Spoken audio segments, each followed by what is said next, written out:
whatever, belajar memaafkan. Dan langkah pertama untuk memaafkan adalah memaafkan ketidakmampuan Anda untuk memaafkan. Tepuk tangan dong. Karena tanpa memaafkan, ke dalam meditasinya dijamin kacau.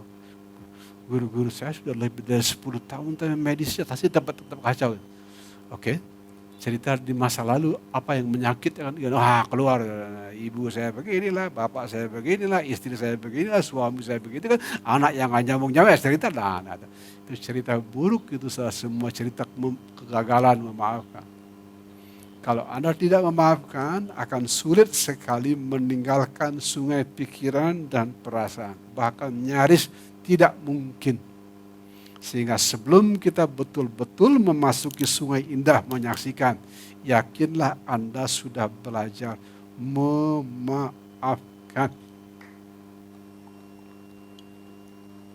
Tidak ada yang nyuruh tepuk tangan ya. Ya. Jadi langkah pertama untuk bisa memaafkan ketidakmampuan Anda untuk memaafkan. Memaafkan itu jadi susah kalau Anda melihat orang melukai seperti judul negatif. Jahatlah, buruklah, tidak tahu diri, susah memaafkan seperti itu. Anda baik orang jahat, Anda terang orang lain nggak bisa memaafkan seperti itu, nggak bisa seperti itu. Tapi memaafkan akan mudah kalau Anda melihat penderitaan di balik orang yang melukai. Bukan cerita fantasi tapi kenyataan.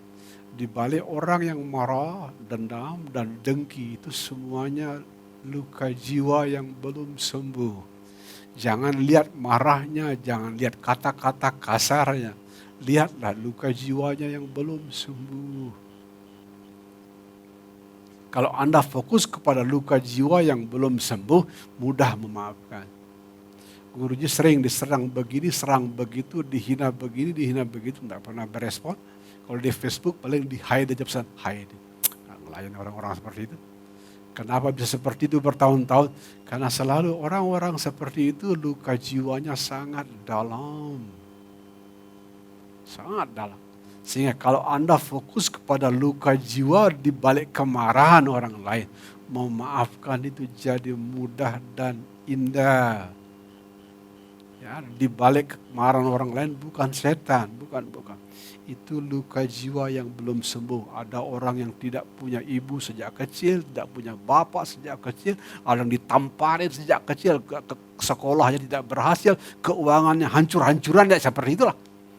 Kalau kita lihat tubuhnya yang sakit, keuangannya hancur-hancuran, kita udah jangan berespon sama orang seperti itu, orang luka jiwa yang sangat dalam.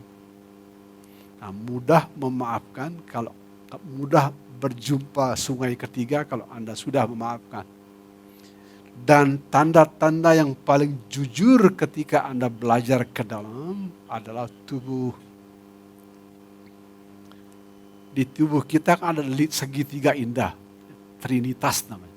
Body, mind, and spirit. Spirit itu dunia halus, susah menjelaskan. Salah-salah ngomong dikira sakit mental, nggak jelas. Apalagi teman-teman yang baru-baru belajar spiritual, susah ngomong spirit. Yang kedua, pikiran. Nah, pikiran adalah bagian dari tubuh manusia yang paling banyak dikorupsi. Dikorupsi oleh sekolah, pendidikan, pergaulan, sekarang lagi sosial media. Yang kata orang-orang banyak hoaxnya. Jadi pikiran itu barang yang banyak dikotori, kotor sekali. Tapi di antara trinitas ketiga ini yang paling jujur adalah tubuh. Tepuk tangan tubuh. Makanya guruji kalau ketemu orang apalagi jarak dekat, orang ini tidak bisa bohong. Ini orang ini jujur, bohong, bahasa tubuhnya, matanya, kesehatannya, cara duduk. Apalagi kalau Anda belajar bahasa tubuh, tidak bisa bohong, tidak bisa. Lidah boleh melari kemana-mana, pikiran tapi di depan guru spiritual Anda tidak bisa bohong. Your body speak. Ini bagus sekali. Kalau di Buddha ada 32 tanda utama dan 80 tanda minor. Orang-orang tercerahkan. Ya, ada. Kalau Anda lihat, mengerti. Sama dengan cerita kemarin di wihara, ada paranormal datang. Gurumu ndak bau. Nah, kenapa kok? Kenapa tanya balik? Apa, Pak? Ya, semua guru spiritual di boleh ketemu semuanya bau. Ini kok nggak bau ya? Ya, itu kalau bahasa paranormal. Tapi kalau Anda mengerti tanda-tanda tubuh orang tercerahkan, tubuh itu bicara. Tubuh itu berbicara. Bentuk kepala, bentuk telinga, tatapan mata, pilihan kata, cara duduk. Segala semua bercerita. Nah, untuk sebagai pengantar ke Anda, untuk bertubuh menuju ke dalam, tanda-tanda paling jujur bukan pikiran, bukan spirit, tapi tubuh. Kalau tubuh memberi tanda tambah hari tambah sehat, bagus. Tubuh memberi tanda kualitas tidur Anda tambah baik, lanjutkan perjalanan. Kalau tubuh menunjukkan kenyamanan dan keseimbangan emosi, wah itu bagus. Ya, kesehatan itu barometer paling penting. Sehingga kompas yang paling layak dipercaya ketika berjalan ke dalam itu adalah tubuh. Dia paling jujur, tidak bisa bohong. Makanya ada kadang-kadang ada teman-teman yang hidupnya sudah ya hancur begini, hancur begitu. Saya tanya, kesehatan Anda bagaimana? Oh, kalau mulai sakit Anda hati-hati. Kalau Anda masih tubuhnya masih sehat, jalan. Ambil jalan yang paling indah, jalan. Masih kuat tubuh.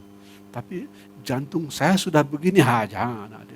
Paru-paru saya sudah kena, jangan. Selalu guru tanya kalau ada orang yang krisis seperti kesehatan Anda seperti apa? Mau bercerita, kompas terjujur tubuh dia. Gak bisa kompas guruji paksakan ke orang lain, gak bisa. Kompas terbaik untuk orang lain, tubuh dia sendiri. Nah, kalau ketemu orang, ini orang bagus.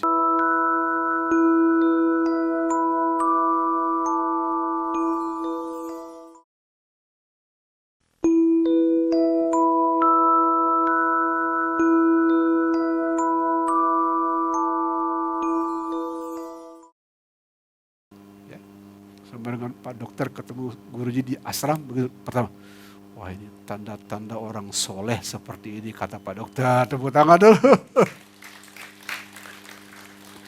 Ya tubuh.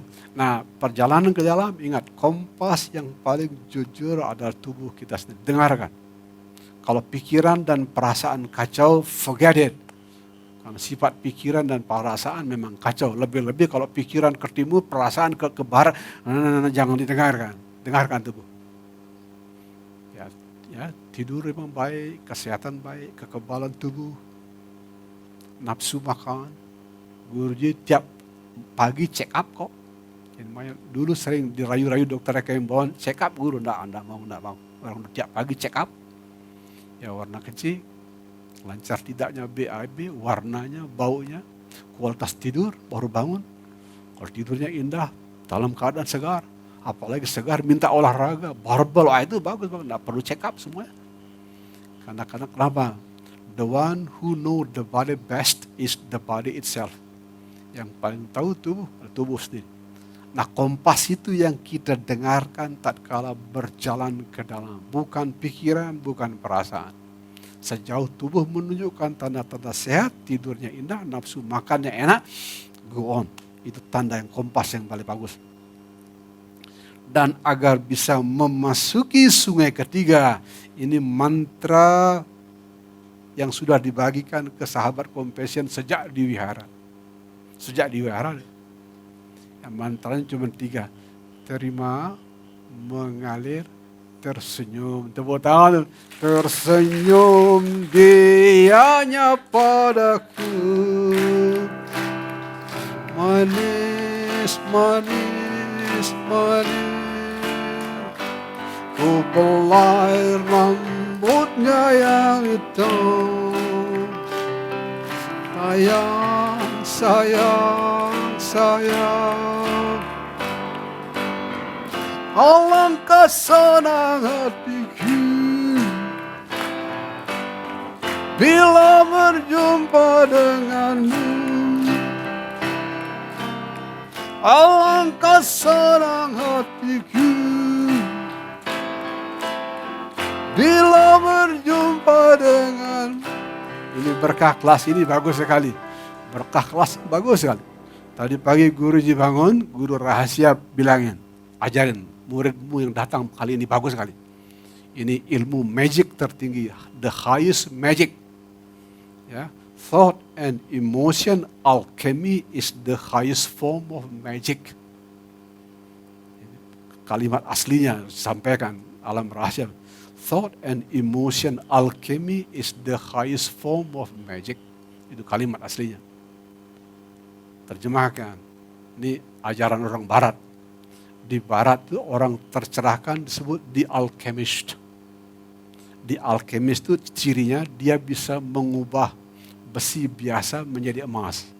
Bahasa-bahasa simbol. Nah, hari ini Anda diajarkan. Pikiran dan emosi kita itu seperti logam biasa.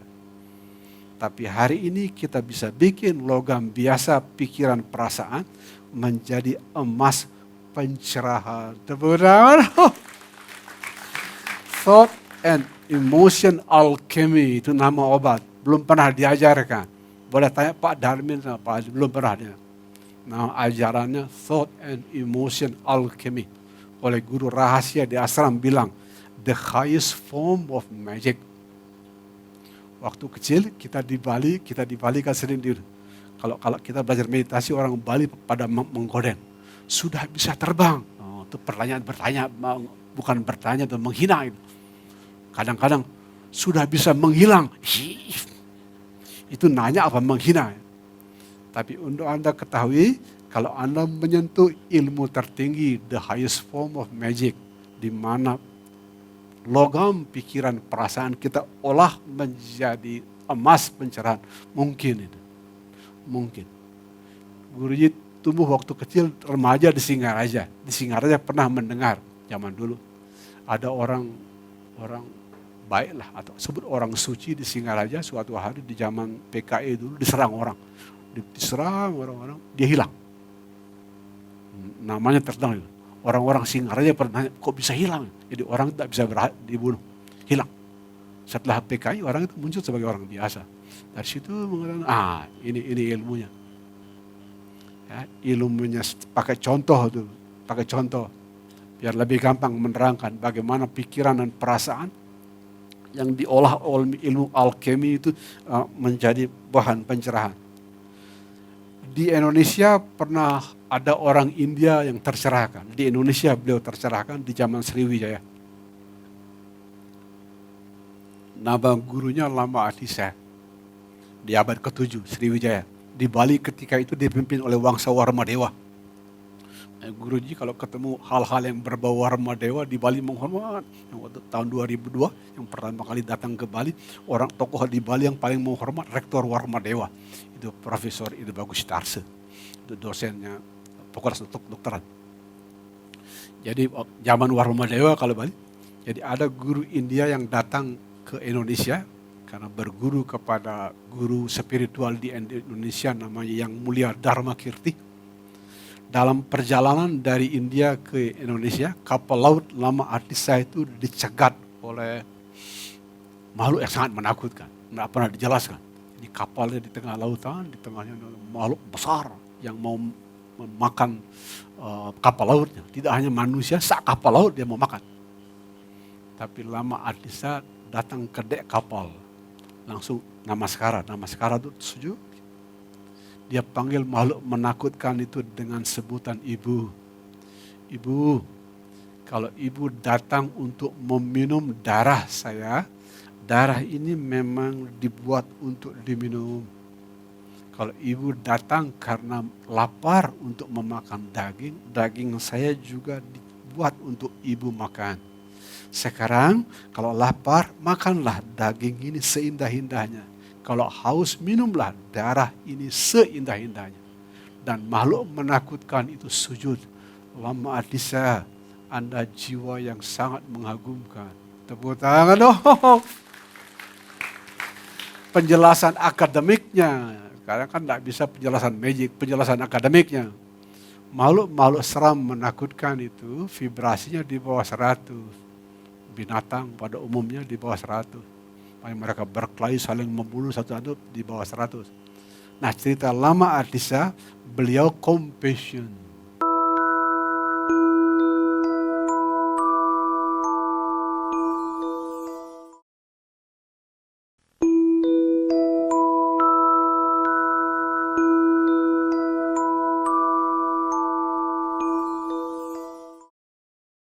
Itu tiap hari.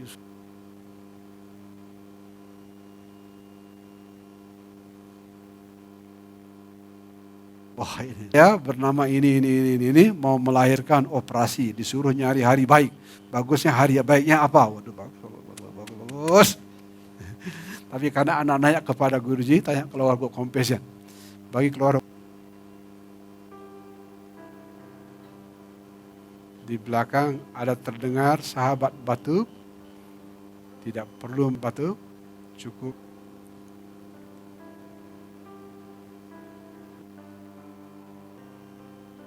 kalau pikiran sudah positif sudah lebih mudah. Yang paling bagus kantik yang dibagikan holistik simbol cara meninggalkan sungai. Terlahir enggak? Marpa, P-A-R-A sama bersama. Oh, seperti itu ya. Jangan apa-apa.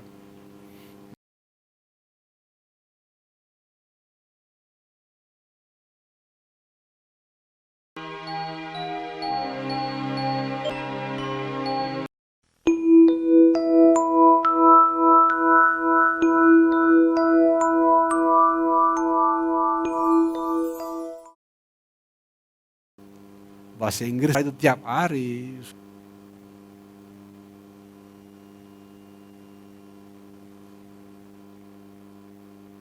Wah, ini ya bernama ini mau melahirkan operasi, disuruh nyari hari baik. Bagusnya hari baiknya apa? Waduh, bagus. Tapi karena anak nanya kepada guruji, tanya keluarga compassion. Bagi keluarga di belakang ada terdengar sahabat batuk, tidak perlu batuk, cukup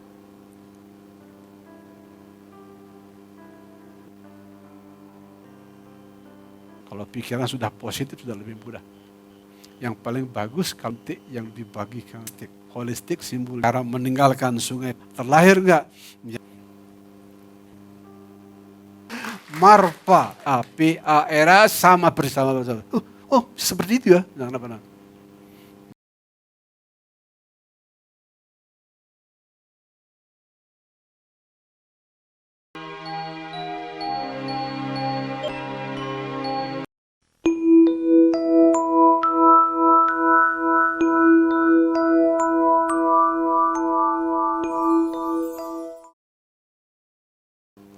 Bahasa Inggris itu tiap hari.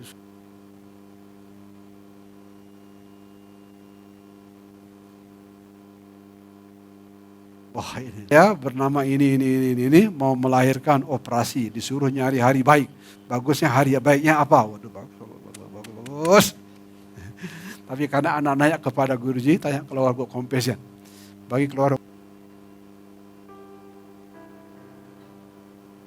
di belakang ada terdengar sahabat batuk, tidak perlu batuk, cukup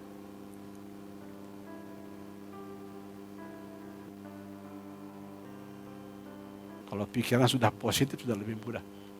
Yang paling bagus kantik yang dibagikan holistik simbol cara meninggalkan sungai. Terlahir enggak? Marpa, P-A-R-A sama bersama. Oh, seperti itu ya. Jangan apa-apa.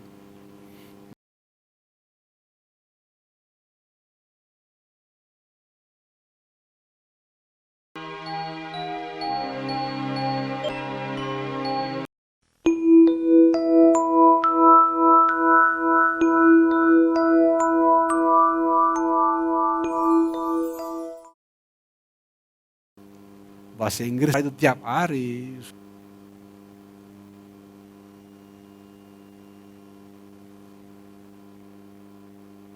Wah, ini ya bernama ini mau melahirkan operasi, disuruh nyari hari baik. Bagusnya hari baiknya apa? Waduh, bagus. Tapi karena anak nanya kepada guruji, tanya keluarga compassion. Bagi keluarga Di belakang ada terdengar sahabat batuk. Tidak perlu batuk, cukup.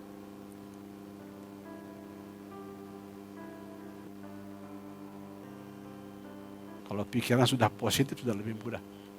Yang paling bagus kantik yang dibagi kantik. Holistik simbol cara meninggalkan sungai. Terlahir enggak? Marpa, A-P-A-R-A sama persis sama. Oh, seperti itu ya. Jangan apa-apa.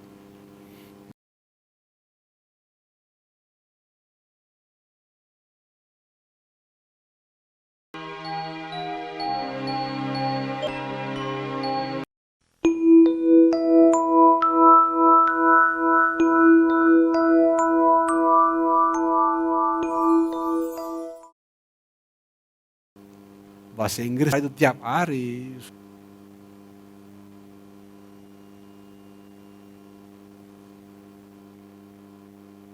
Wah ini ya bernama ini mau melahirkan operasi, disuruh nyari hari baik.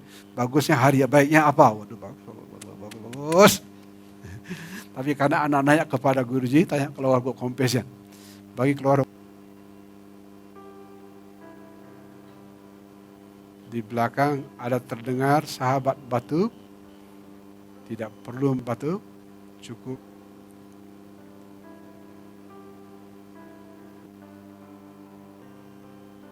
Kalau pikiran sudah positif sudah lebih mudah. Yang paling bagus kantik yang dibagi kantik. Holistik simbol cara meninggalkan sungai. Terlahir enggak? Marpa, sama persis sama.